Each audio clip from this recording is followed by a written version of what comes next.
I found men's protection in my wife's bag. At first I thought maybe I was seeing things. Maybe it wasn't what I thought it was. But when I held it in my hand, the truth hit me so hard I nearly dropped it. It wasn't mine. It had no business being in her purse. And in that moment, a storm started brewing inside me that I couldn't hold back. My name is Daniel Carter. I'm 34 years old, born and raised in Dallas, Texas. I work in construction management. Long hours, heavy responsibilities, and a body that feels older than it should some days. My wife, Melissa, is a 31-year-old paralegal who spends her weekdays buried in court documents and legal drafts at a law office in downtown Dallas. We met back at the University of North Texas. She was the girl who made every room brighter, and I was the guy who couldn't believe she picked me. After 6 years of marriage, I thought we had built something solid, something untouchable. But as I sat on the edge of our bed that night, the sound of Dallas traffic buzzing faintly outside our apartment window, I realized that trust is fragile. It doesn't break loudly like a glass hitting the floor. It crumbles quietly in your chest where no one else can see. I stared at the packet in my hand. My mind scrambled for explanations. Maybe she bought it for safety. Maybe she was holding it for a friend. But every excuse I came up with died before it could take its first breath. We hadn't used protection in years, not since we agreed to try for a child. In fact, she had been the one pushing for it, talking about nursery colors and baby names. And now this? I shoved the packet back into her bag and zipped it shut, my hands trembling. For a moment, I just sat there, my head in my hands, trying to breathe. My wife, the woman I trusted more than anyone else, was hiding something from me, and the evidence was sitting right there in her purse. The next morning, she came out of the bedroom all smiles, her hair tied back neatly, her work outfit crisp and professional. She kissed me on the cheek like nothing was wrong. "Don't forget, I'll be working late tonight," she said casually, pouring coffee into her travel mug. Working late? She'd said those words so many times over the past few months that I'd stopped questioning them. But now they cut through me like a knife. I forced a smile, pretending nothing was wrong, but inside I was raging. Every move she made, every word she spoke, felt staged, rehearsed. That day at work, I couldn't focus. The guys at the site were talking about football and weekend plans, but I was somewhere else entirely. I kept picturing her with someone else. I kept hearing her laugh in my head, but not with me, with him, whoever he was. By the time I got home, the anger had settled into something sharper, resolve. I couldn't just confront her. If I accused her without proof, she'd deny it. Melissa was smart, quick on her feet. She'd twist it back on me, maybe call me paranoid, maybe even cry until I felt guilty for doubting her. No, I needed something more, something that would expose the truth without a shadow of doubt. That's when the idea came to me. It was reckless, maybe even cruel, but in that moment it felt like justice. In our kitchen drawer, buried under takeout menus and spare keys, was a small canister of pepper spray I had bought months ago for her safety. I dug it out and held it in my hand, staring at the bright red warning label. My heart thudded in my chest. What if I swapped it? What if I placed just a bit of pepper spray into that packet in her bag? If she was really planning to use it with someone else, then the truth would come out in the most undeniable way possible. There would be no lies, no excuses, just exposure. I sat at the kitchen table for nearly an hour, the canister beside me, wrestling with myself. This wasn't who I was. I wasn't the type of man to play games like this. But then again, I wasn't the type of man who expected his wife to cheat, either. When she finally called to say she'd be working late again, my decision was made. I opened her bag quietly, pulled out the packet, and made the switch. My hands shook the entire time, my stomach twisting with guilt and anticipation. But when I zipped her bag back up and placed it exactly where she'd left it, a strange calm settled over me. If she was innocent, nothing would happen. But if she was guilty, the truth would reveal itself in the most painful, undeniable way.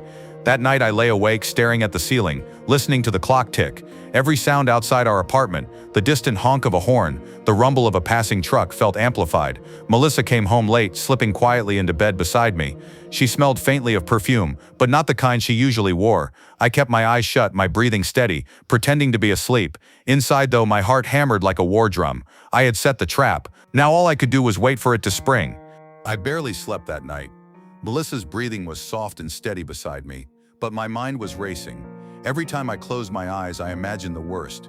Her laugh echoing in someone else's ear, her hands touching someone else, the perfume that didn't belong to her lingering on her skin. By morning, I was exhausted but wired, a strange mix of anticipation and dread. She got up early, showered, and dressed in a navy blouse and skirt that hugged her figure a little too perfectly. I watched her from the kitchen table as she poured herself coffee, like any other day. "You're quiet this morning," she said, glancing at me over her mug. "Just tired," I muttered, forcing a smile. She nodded and kissed me quickly before grabbing her bag, the same bag I had tampered with the night before. My eyes followed it as she slung it over her shoulder. The packet was inside, waiting like a loaded gun. When she left, I sat there for a long time staring at the door. My chest was tight, my thoughts circling endlessly. Was I insane for doing this? Was I setting myself up for something I couldn't take back? By mid-afternoon, I couldn't take the suspense anymore. I texted her, "How's your day going?" She didn't reply for almost an hour. When she finally did, it was short. "Busy, I'll be home late again." Late again. The same excuse. I left work early, telling my crew I wasn't feeling well, and drove around Dallas aimlessly. I passed familiar streets, Elm, Main, Commerce, all buzzing with life, people rushing about, couples walking hand in hand. I felt like I was outside of it all, stuck in a shadow no one else could see. Around 6, I parked near her office building downtown. I knew she wouldn't expect me. I never showed up unannounced. I leaned back in my truck, eyes on the glass doors, watching people stream out as the sun dipped low behind the skyline. At 6:45, she finally appeared. But she wasn't alone. Melissa stepped out laughing, her hand brushing against the arm of a tall man in a gray suit. My stomach turned. They walked close, too close, like two people who knew each other far better than coworkers should.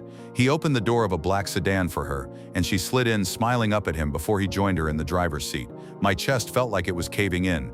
There it was, proof. I started the engine and followed them, keeping a safe distance as they weaved through the traffic. They drove to a hotel just off I-35, a place I knew all too well, not for myself, but because it had a reputation.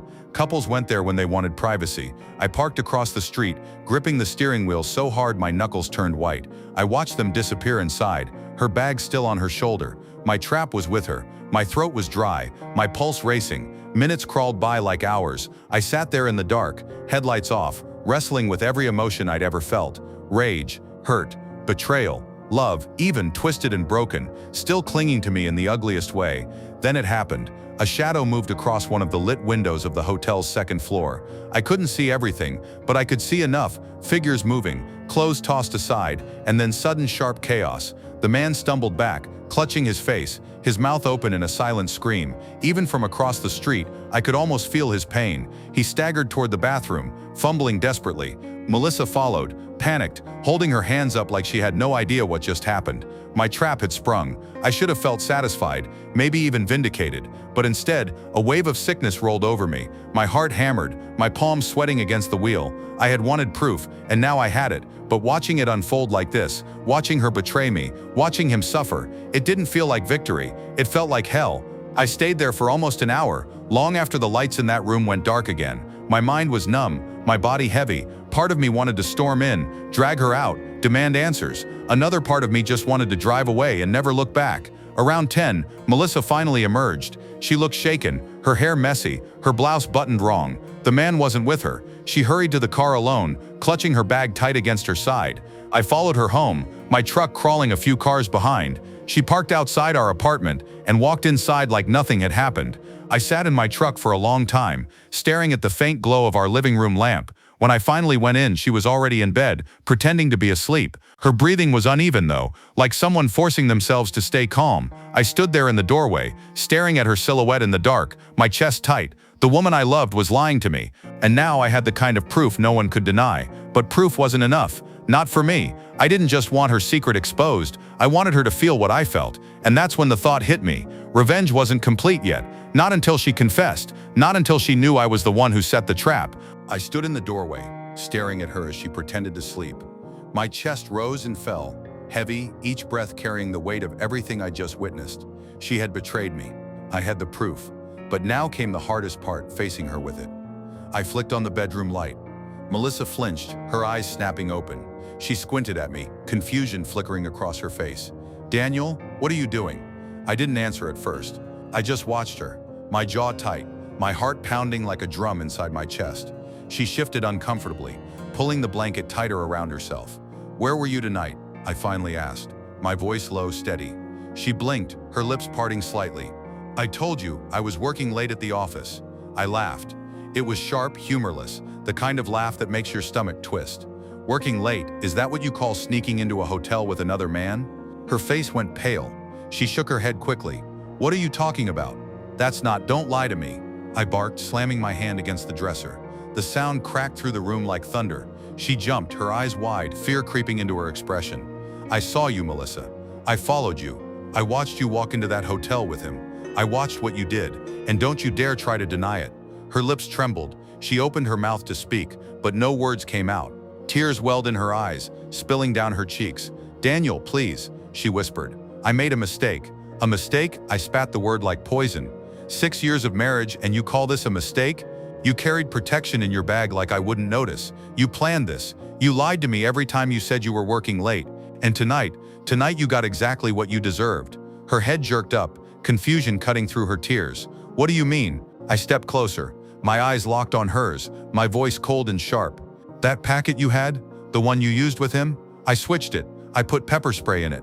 Her face crumpled, shock and horror flashing across her features. She covered her mouth with both hands, gasping. "Daniel, oh my God, you didn't." "Oh, I did," I interrupted, my tone steady, almost calm now. "I wanted the truth, Melissa, and now I have it." I saw him clawing at his face, screaming in pain. "I saw you panicking. That wasn't an accident. That was me making sure your dirty little secret came out in the open." She broke down completely then, sobbing, her whole body shaking. She slid off the bed, crawling toward me on her knees, clutching at my jeans. "Please, Daniel. I'm sorry. I don't know what came over me. It was stupid. I was weak." I yanked my leg away from her touch, my eyes burning with rage. "Don't you dare try to play the victim now. You didn't just betray me, Melissa. You made a fool out of me. You smiled in my face every morning, kissed me goodnight every evening, all while running off to someone else." Her cries filled the room, raw and ugly. She tried to grab my hand, but I pulled back.